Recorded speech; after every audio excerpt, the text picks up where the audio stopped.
He counted them again. 35. The number had become a ghost, haunting the edges of the oasis.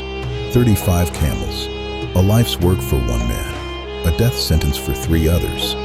The will demanded 36. A mathematical riddle that turned brothers into rivals. If a solution wasn't found by sunrise, the sand would drink more than just water. It would drink blood. Al-Morid, the spring. For 3 centuries, the Hariri family had been its heart. They were the keepers, guardians of the only life for 3 days in any direction. To lose the family was to lose the oasis. The patriarch was Khalil, a man who had survived 1,000 storms. He knew that the greatest threat to an oasis isn't the sun or the wind. It's the hearts of the men who protect it. Even the deepest spring can be poisoned by greed. Hassan, the eldest, he had spent 20 years in the saddle, building the family's wealth. He didn't just expect the inheritance. He felt the camels were an extension of his own body. He had already paid for them in sweat and scars. To him, the will was an insult to his labor. Tariq had seen the world beyond the dunes. He had learned the language of laws and numbers. He returned not to follow tradition, but to redefine it. To him, the herd wasn't a legacy. It was a problem to be solved, a fraction that didn't fit into the old ways. And Yusuf, the youngest, he had never sought the spotlight. He had spent his life in the quiet service of the spring. He was the only one who remembered that their father's true gift wasn't the camels, but the unity they represented. A unity that was now evaporating. The call came when the moon was highest, a summons to the edge of eternity. Khalil lay in a bed of shadows, clutching a single, weathered piece of paper. His final map, his final test. The air was thick with the scent of the end. Half to Hassan, he whispered. A third to Tariq. A 9th to Yusuf. He didn't explain the math. He didn't have to. The silence that followed was the sound of a family breaking apart. A math that whispered of betrayal. And then, the keeper was gone. The oasis was silent. But the numbers were loud. They screamed of an impossibility that no amount of prayer could fix. The desert wind carried his last breath away. Morning brought no clarity, only the cold weight of the math. 17.5 camels, 11 2/3. You cannot divide the living without birthing a tragedy. The inheritance was a trap designed by a dying hand. For 300 years, they had survived. But now, the very logic that built their wealth was the thing tearing them down. The past was watching from the shadows of the palm trees, and it was disappointed in the present. 72 hours of pride. No food, no sleep. Hassan demanded his half, 18 camels. Tariq demanded a sail and silver. They weren't fighting over camels anymore. They were fighting for who would be the next keeper of Al-Morid. The stars looked down with cold eyes. In the vastness of the desert, their argument was nothing, a grain of sand in a storm. But to the brothers, it was everything. Every inheritance is a mirror, and they were staring into the abyss. Yusuf was the only one who didn't speak. He didn't want his share. He wanted his brothers back. He wanted the man who had just died to come back and tell them it was all a test. But the desert doesn't return what it takes. By the 4th day, the silence was more dangerous than the shouting. The knives were being sharpened.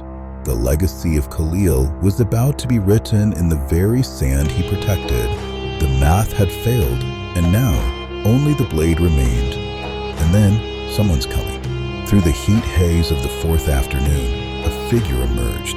Not from the village, not from the city, but from the heart of the waste itself. A stranger riding a single camel, moving like a ghost.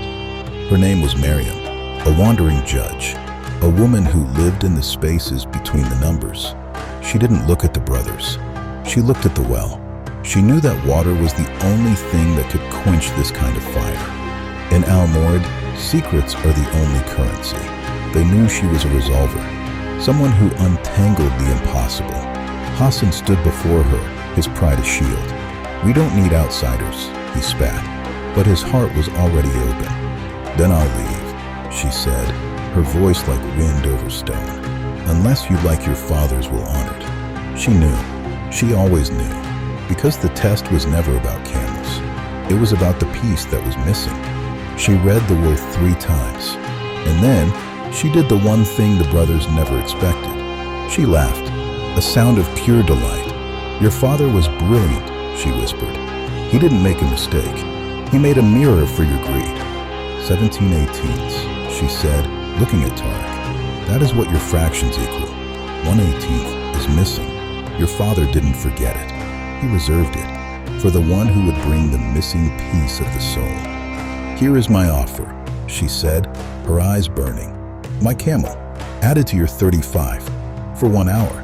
1 hour to see what you have been too blind to see. 1 hour to solve the impossible. Count again, Hassan." And as Hassan stepped forward, the air itself seemed to thin. The 37th camel was there, a ghost in the machine, a gift that wasn't a gift, a solution that was only ever borrowed from the desert itself. The math was about to work, but the brothers didn't know the price. For some gifts are only borrowed, and some problems only exist when we forget that. The solution is coming for them all.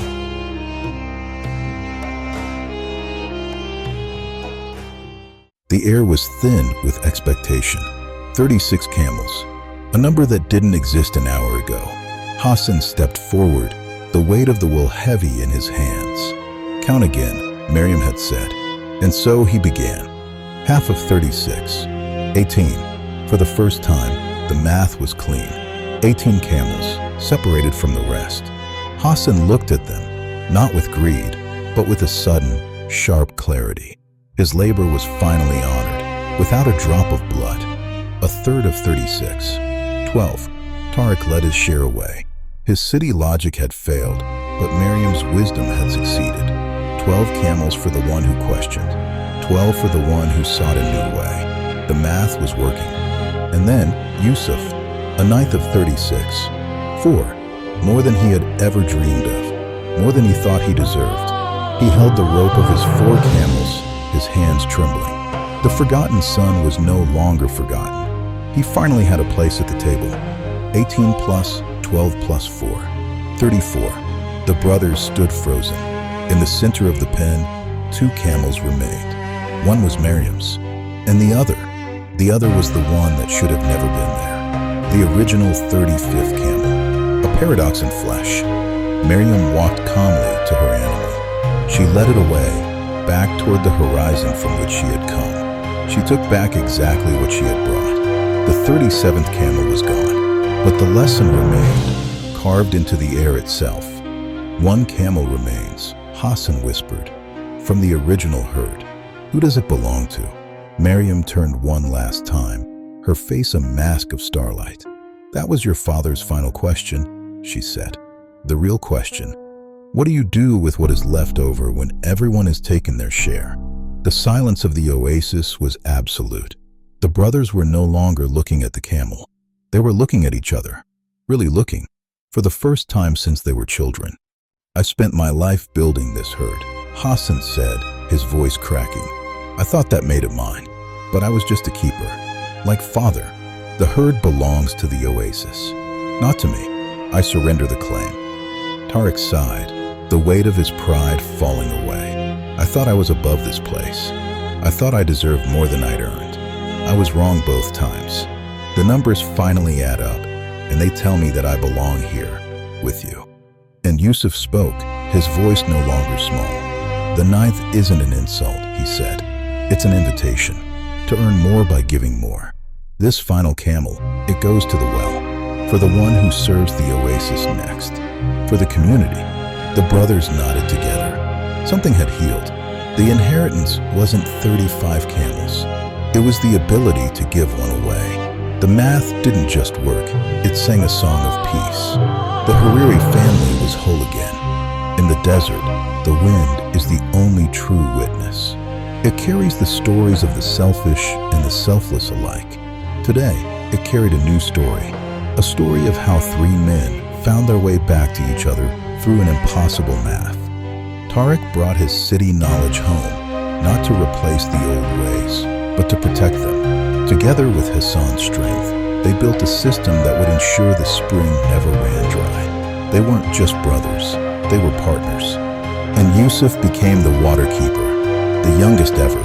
He discovered that by waiting, he had learned how to serve. He was the anchor of the village, the one who remembered that every drop of water is a gift that must be shared. Time flowed like the spring. 40 years passed. The oasis grew, but its heart remained the same. Yusuf sat by the well, his hair as white as the desert salt, watching the next generation play in the shade. "Grandfather," a child asked, pointing at the faded wall, "why is there a camel in the painting? The one that looks like a ghost?" Yusuf smiled, his eyes reflecting the eternal sand. "Because some gifts are only borrowed," he whispered. "We borrow the 37th camel to solve the problems we create with our own greed. And once the math works, we must give it back. Because the only things we truly keep are the things we are willing to give away. Remember that, little ones." A final golden sunset over Al Morid. The palm trees are long shadows. The water is a mirror of gold. Text: the math finally works. The will had demanded the impossible, but the impossible was the point. The legacy was safe. So what are you holding today? What fraction of your life is causing you friction? Perhaps you don't need more. Perhaps you just need to add something that was never yours to keep. Long enough to see clearly. Long enough to find peace. You give it away, not because you have to, but because that is what makes the numbers finally add up. That is what makes the oasis bloom in the heart of the waste. Give it away and find the whole. Some problems cannot be solved by dividing, only by adding something that was never yours to keep. The 37th camel is always waiting on the horizon.